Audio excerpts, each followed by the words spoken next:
নমস্কার, প্রত্যেককে জানাই স্বাগতম। আলোচনা করব একটি বিশেষ গ্রহের সঞ্চার নিয়ে এবং গ্রহটি হচ্ছে বুধ গ্রহ। আপনারা জানেন যে কালপুরুষের রাশিচক্রের যে ৯টি গ্রহ নিয়ে আমরা মূলত আলোচনা করি বা এই শাস্ত্রে যে ৯টি গ্রহ নিয়ে আমরা আলোচনা করি, সেই গ্রহগুলির মধ্যে অন্যতম একটি গুরুত্বপূর্ণ গ্রহ হলো বুধ। বুধকে বালক গ্রহ বলা হয়, আবার কেউ কেউ বুধকে বলছেন যুবরাজ। হ্যাঁ, যুবরাজই বলে। বুধের মধ্যে আমরা বিভিন্ন গুণাবলী লক্ষ্য করতে পারি।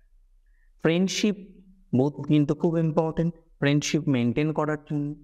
বাচন ক্ষমতা, কথাবার্তা ইত্যাদি বিষয়ের ক্ষেত্রেও বুধের ভূমিকা অনেক গুরুত্বপূর্ণ। যে কোনো রিলেশনশিপের ক্ষেত্রেও বুধের কিন্তু একটা প্রচ্ছন্ন বা প্রত্যক্ষ প্রভাব থেকে যায়। আবার একজন ভালো ব্যবসায়ী, তার মধ্যে বুধের গুণাবলী আছে। একজন খুব শিক্ষিত একজন ব্যক্তি, এখানে শিক্ষা বলতে আমি প্রথাগত শিক্ষার কথা বলছি, তার মনে রাখার ক্ষমতাকে ইনক্লুড করে। তার বোধের ক্ষমতা অনেক বেশি। আবার খুব ক্যালকুলেটিভ ব্রেন, তার ক্ষেত্রেও কিন্তু বোধের প্রয়োজনীয়তাও থাকে, যদিও সেখানে শনির কিছু প্রভাব থাকে। এছাড়াও আমরা দেখব বেশ কিছু প্রফেশনের ক্ষেত্রে, যেমন আইন সংক্রান্ত হতে পারে, যেমন অ্যাকাউন্টস রিলেটেড হতে পারে, বায়ু সংক্রান্ত হতে পারে, যেখানে বুধের ভূমিকা থাকে। খুব ভালো ডক্টরের ক্ষেত্রে বুধের ভূমিকা থাকবে। বিভিন্ন প্রফেশনের ক্ষেত্রে আমরা দেখি বুধের ভূমিকা। একজন নায়ক যার বয়স ৫৫ কিন্তু মনে হয় তাকে দেখলে জাস্ট ১৮ পেরিয়েছে, ডেফিনেটলি সেখানে বুধের ভূমিকা আছে। বা একজন নায়িকা, তিনি হয়তো ৬০-এর ঊর্ধ্বে তার বয়স, কিন্তু দেখলে মনে হয় সদ্য হয়তো বিবাহিত। তো এই ধরনের ক্ষেত্রে আমরা মনে করি যে বুধের ভূমিকা নিশ্চিতভাবেই থাকে। হয় লগ্নে বুধ থাকে অথবা বুধের কোনো অ্যাসপেক্ট লগ্নে থাকে। অর্থাৎ যেই জায়গা থেকে আমরা দেহ বিচার করি, বা বলা যেতে পারে লগ্নের অধিপতি অথবা লগ্ন ভাব, এই দুটির মধ্যেই বুধের কোনো না কোনো ভূমিকা আছে। তো এখানে বুধ তিনি কি হচ্ছেন, রেট্রোগ্রেড মোশনে যাচ্ছেন। আর রেট্রোগ্রেড মোশনে যাওয়া মানে নানা রকম টেনশন অনেকের।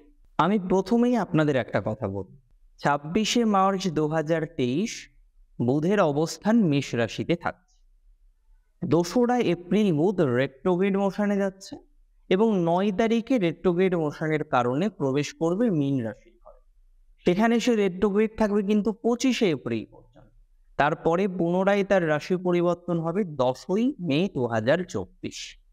আমরা যে সময়কালটা নিয়ে আজকে আলোচনা করছি, ২৬শে মার্চ থেকে শুরু করে নিশ্চিতভাবেই ১০ই মে ২০২৪ এই সময়কাল, যে সময়কালে আমরা বুধকে রেট্রোগ্রেড হতে দেখব।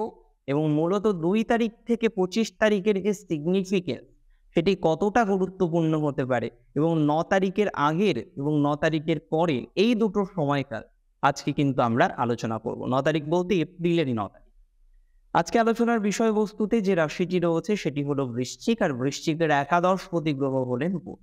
বুধের এই সঞ্চারগত ডিফারেন্স আপনাদের বেশ কিছু ক্ষেত্রেই যেমন নিরাশাজনক বিষয়ে আনবে এবং কিছু বিষয়ে নিরাশাজনক বিষয় থেকে তুলে নিয়ে আসবে।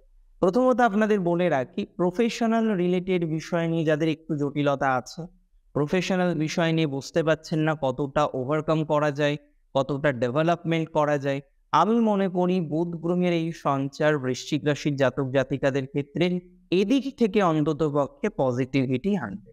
দ্বিতীয়ত আপনাদের বলে রাখি, বুধের এই সঞ্চারের ফলে আমরা লক্ষ্য করতে পারবো প্রথম দিকে, অর্থাৎ ৯ তারিখের মধ্যেকার যে সময়কালটা থাকছে, সেই সময়কালে আপনাদের কিন্তু কর্মজীবন পরিবর্তনের একটা প্রভূত সম্ভাবনা থেকে যাচ্ছে। প্রথমত কর্মজীবন পরিবর্তনের সম্ভাবনা থেকে যাচ্ছে। দ্বিতীয়ত আমরা লক্ষ্য করতে পারবো কর্মজীবনের ক্ষেত্রে স্থান পরিবর্তনের সংযোগ থাকছে। অর্থাৎ আপনি বর্তমানে হয়তো চাকরি করেন ব্যাঙ্গালোর, কিন্তু আপনি প্ল্যান করে রেখেছেন হায়দ্রাবাদ বা পুনেতে যাবেন। সো এই ধরনের কিছু সিনারিও কিন্তু সুসম্পন্ন হতে পারে। আবার অনেকের ক্ষেত্রে একটা নির্দিষ্ট প্রজেক্টে কাজ করছেন, কিন্তু এই প্রজেক্টটা আপনার বিশেষভাবে পছন্দসই নয় এবং আপনি এর আগে অনেকবার ট্রাই করেছেন প্রজেক্ট চেঞ্জ করার জন্য, কিন্তু করতে পারেন। এই সময় কিন্তু সাডেন একটা চেঞ্জের জায়গা আছে। অর্থাৎ হঠাৎ করেই আপনার কর্মজীবন পরিবর্তন, এই ধরনের বিষয়বস্তুগুলো কিন্তু হতে পারে। এটি কিন্তু একটি বিশেষ সমন্বয়, যদি আপনার রাশিটি নিশ্চিতভাবে হয়ে থাকে বৃশ্চিক। বৃশ্চিকের ক্ষেত্রে আমরা লক্ষ্য করতে পারবো ৯ তারিখ পর্যন্ত সম্পর্কের জায়গাটা নিরাশাজনক। সম্পর্কের ক্ষেত্রে জাস্ট ওকে ওকে টাইপের চলবে কারোর কারোর ক্ষেত্রে। কারোর কারোর ক্ষেত্রে আমরা লক্ষ্য করতে পারবো সম্পর্কের মাধুর্যতা ততটা নেই। অনেকের ক্ষেত্রে আমরা লক্ষ্য করতে পারবো জাস্ট সম্পর্কটা চলছে, কিন্তু কথা ঠিক হয় না, বা কমিউনিকেশন একটা গ্যাপের জায়গা চলে এসেছে। আগে যতটা সময় সে আপনাকে দিত, আপনি যতটা সময় শেয়ার করতেন, নাও এ ডেজ বর্তমান সময়ে সেইভাবে সময় শেয়ার করতে পারছেন না। এটি কিন্তু একটা বড় প্রবলেম যদি আপনার রাশিটি হয়ে থাকে বৃশ্চিক। আমি মনে করি ৯ তারিখের পরে ইমপ্রুভমেন্টের জায়গা থাকছে। অনেকেই প্রশ্ন করবেন দাদা যে বুধ গ্রহ তিনি নিচস্থ হচ্ছেন। একে তো নিচস্থ হচ্ছেন, তারপরে রাহু যুক্ত। ভালো ফল কিভাবে আসতে পারে? দেখুন, অনেকগুলো বিষয় কিন্তু এখানে বুঝতে হবে। প্রথমত আমরা দেখব অষ্টমপতি ষষ্ঠে থাকছে, সেটি নিশ্চিতভাবে ৯ তারিখ পর্যন্ত বিপরীত রাজযোগের একটা কম্বিনেশন। পরবর্তীকালে আমরা দেখব বুধ নিচস্থ হচ্ছে বটে, কিন্তু বুধ কিন্তু প্রথমে বুধের নক্ষত্রে থাকবে। এটা কিন্তু খেয়াল করেছেন যে বুধ রেবতীতে প্রবেশ করবে। রেবতী নক্ষত্রটা কার? বুধের নিজের। তাহলে নিজের নক্ষত্রে সে কি পূর্ণাঙ্গ পাওয়ারলেস হতে পারে? সিগনিফিকেন্স কি তাই বলে? আর নিচস্থ অর্থাৎ স্ট্রেংথ কম, নেগেটিভ নয়, এটা কিন্তু মাথায় রাখতে হবে। আর আপনাদের যা সিগনিফিকেশন বুধ তৈরি করবে, আমি ব্যক্তিগতভাবে মনে করি সেটি পজিটিভ। ইভেন অনেক সম্পর্ক, অনেক ভেঙে যাওয়া সম্পর্ক, কথা হয় না, আলোচনা নেই, যোগাযোগ নেই, কমিউনিকেশন নেই, অনেকবার ফোন করেছেন, ফোন রিসিভ হয় না, বিষয়টাকে স্কিপ করুন, একদম টেনশন করার দরকার নেই। সেই জায়গা থেকে পুনরায় কানেকশন বৃশ্চিকের তৈরি হবে। বুধ কিন্তু তেমন কথাই বলছে। বিজনেসের ক্ষেত্রেও কিন্তু একটা অসম্ভব পজিটিভিটি ইনক্রিজ করতে পারে। মানে আপনি বিজনেস করেন, কিন্তু বিজনেসের বর্তমান পরিস্থিতিটা জাস্ট মিডিওকর, চলছে না, বা একদিন চলছে তো ৩ দিন বসে আছেন, ৩ দিন চলছে তো একদিন বসে আছেন। এই সিনারিওটা কিন্তু কন্টিনিউ হতে পারে যদি আপনার রাশিটি হয়ে থাকে বৃশ্চিক রাশি। তবে আমি মনে করি এই সিনারিওটা ৯ তারিখের পর কন্টিনিউ হবে না। ৯ তারিখের পর যে সিচুয়েশন আছে তাতে ব্যবসা সংক্রান্ত বিষয়ে উন্নতি থাকবে, বাণিজ্য সংক্রান্ত বিষয়ে উন্নতি থাকবে। যে কোনো ধরনের বিজনেস যেটি বর্তমানে একদম ডাউন হয়ে গিয়েছে, মানে যেটি থেকে আশা করাটা খুব মুশকিল, আমি মনে করি তাদের ক্ষেত্রে পজিটিভিটির মাত্রাটা অনেকাংশে বাড়তে পারে। মানে তেমনই সম্ভাবনা রাশি চক্রপটে দেখা যাচ্ছে যদি আপনার রাশিটি নিশ্চিতভাবে হয়ে থাকে বৃশ্চিক রাশি। মানে বৃশ্চিকের এই বিষয়টা নিয়ে মোটামুটি আমরা একটু স্থির হতে পারি। সম্পর্ক, কর্মজীবনের ক্ষেত্রে পজিটিভিটি আছে। সেলফ প্রফেশনে যারা আছেন খুব ভালো করে শুনুন, বৃশ্চিকের অনেকে আছেন কি করেন, সেলফ প্রফেশনে আছে। সেলফ প্রফেশন বলতে স্বনিয়ন্ত্রিত পেশা। আপনি ডক্টর, প্রাইভেট প্র্যাকটিস করেন, এটা সেলফ প্রফেশন। আপনি ইঞ্জিনিয়ার, প্রাইভেট বিভিন্ন রকম কাজের সাথে যুক্ত থাকেন, সেলফ প্রফেশন। ফ্রিল্যান্সিং করেন, সেলফ প্রফেশন। মুনলাইটিং করেন, যদিও এটা এথিক্যাল নয়, সেলফ প্রফেশন। বিভিন্ন রকমের সেলফ প্রফেশনের জায়গা আছে। আমি মনে করি সেলফ প্রফেশনে যারা আছেন তাদের ক্ষেত্রে পজিটিভিটি বৃদ্ধি প্রাপ্ত হবে 2024-এর 9ই এপ্রিলের পর থেকে 10ই মে সময়কালের মধ্যেকার সময়। বিশেষ করে ইমপ্রুভমেন্ট হবে 25শে এপ্রিল পর্যন্ত। আর এই সময়ে সাবধানতা রাখতে হবে আবেগ থেকে। অত্যাধিক আবেগী হয়ে যেতে পারে, আবেগবশত কিছু ভুল ডিসিশন নেওয়ার টেন্ডেন্সি বাড়বে। এই বিষয়ে রাখতে হবে অনেক অনেক অনেক বেশি সচেতনতা। আর আমি জানি আপনারা নিশ্চিতভাবে এই সচেতনতা, সাবধানতা সবকিছুই রাখবেন যদি আপনার রাশিটি হয়ে থাকে কি রাশি? বৃশ্চিক রাশি।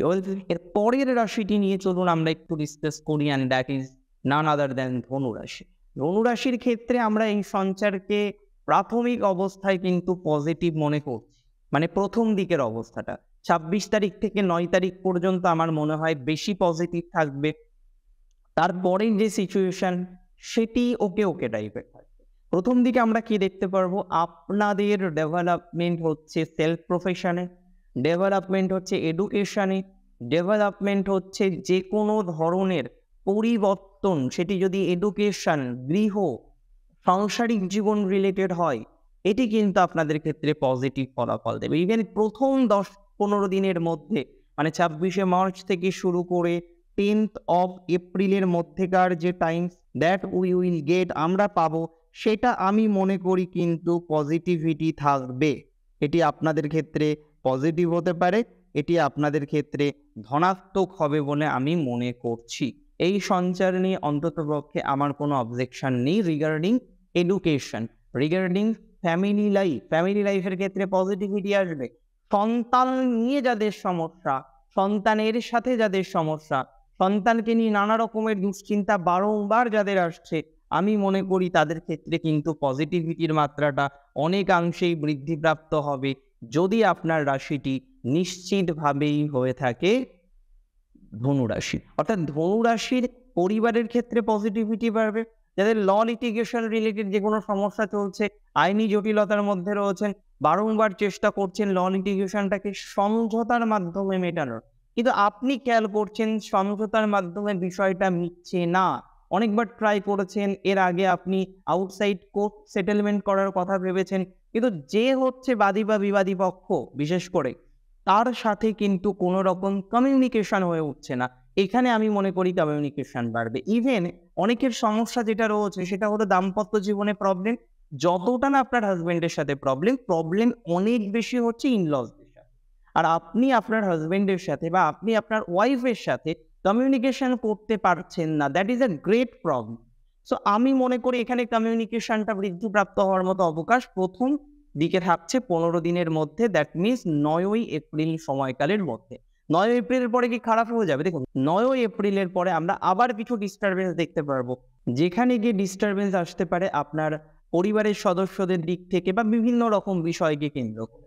তো সেই জায়গাটা প্রবলেমেটিক হতে পারে, বিশেষ করে সাংসারিক জীবনের রেসপেক্টে। আদারওয়াইজ এডুকেশন হিউজ নেগেটিভ মনে করছি না। আদারওয়াইজ কলাবিদ্যা, কৃষ্টি, সাধনার মধ্যে যারা আছেন তাদের ধনাত্মক লক্ষ্য করছি। কিছু মানুষের আছে যাদের খুব বেশি মেডিসিনের ইনটেকের একটা হ্যাবিট হয়ে গেছে, এবং এখানে রং মেডিসিন ইনটেকেরও একটা সম্ভাবনা কিন্তু বেড়ে গেছে। তো এই জায়গাটাকে কিছুটা কন্ট্রোল করার চেষ্টা করতে হবে, এবং আমি মনে করি আপনাদের বর্তমান যে সঞ্চার চক্র, যেখানে বুধ আপনাদের জন্য কিছুটা হলেও সাপোর্টিভ হবে এবং বেশ কিছু বিষয়ে সাপোর্ট করবে, তার মধ্যে এই মেডিসিন, ডায়াগনোসিস, যেটি নিয়ে আপনি অত্যন্ত মনে কষ্টের মধ্যে রয়েছেন, এই জায়গাটা কিন্তু ইমপ্রুভ করতে পারে। তাহলে যেটা আমরা বুঝলাম সেটি হলো ধনুরাশির জাতক জাতিকাদের ক্ষেত্রে এই সঞ্চারের দুটো আঙ্গিক। প্রথম আঙ্গিকে সম্পর্ক, সন্তান, পরিবারের সম্পর্ক, রিলেশনশিপ, দাম্পত্য জীবন, ল লিটিগেশন রিলেটেড ওরিয়েন্ট থেকে বেরিয়ে আসা, এর টেন্ডেন্সি কিন্তু অনেকটা ইনক্রিজ করছে।